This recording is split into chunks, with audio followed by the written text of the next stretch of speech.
Let's now get hands-on with Arduino. In Lesson 3, we'll be learning by doing, as described here. First, let me show you what we'll be making in this lesson. You'll see an LED connected to a breadboard blinking on and off every second. This is known as El Chica. It's a rite of passage for anyone starting with electronics, so we'll be starting with it in this course as well. Now, let's gather the materials we'll be using. We need an Arduino Uno, a breadboard, 2 male-to-male jumper wires, a red LED, and a 330 ohm resistor. If you're using the ELEGOO starter kit introduced in Lesson 1, all of these should be included. Here's the circuit diagram for what we'll be building. We're using Arduino's digital pin 10 as the power source, and connecting the LED, resistor, and ground in series. A digital pin can be programmed to switch between input and output modes, and when set to output, it supplies 5V, which can be switched on and off like a switch via the program.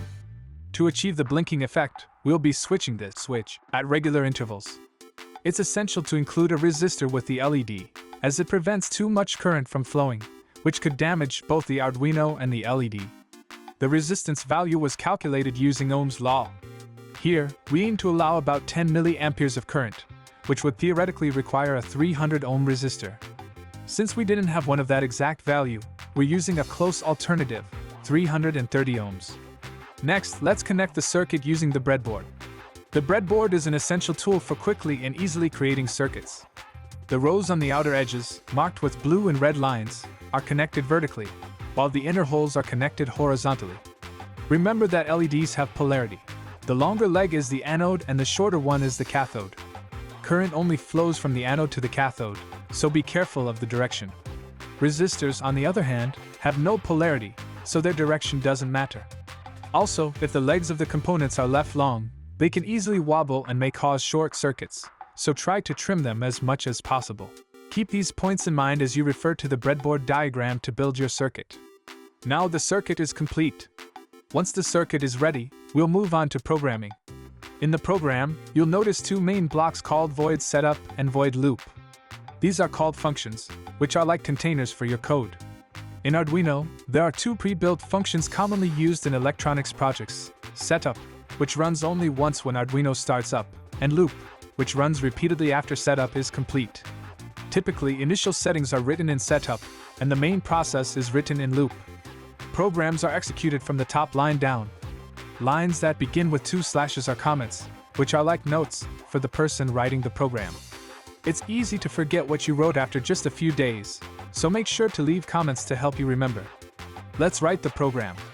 First, in setup, write pin mode 10 output. The function pin mode is used to set each pin's mode, and writing this line sets digital pin 10 as an output. Next, add these 4 lines in loop. The function digital write acts like a switch, turning the specified pin on when set to high and off when set to low.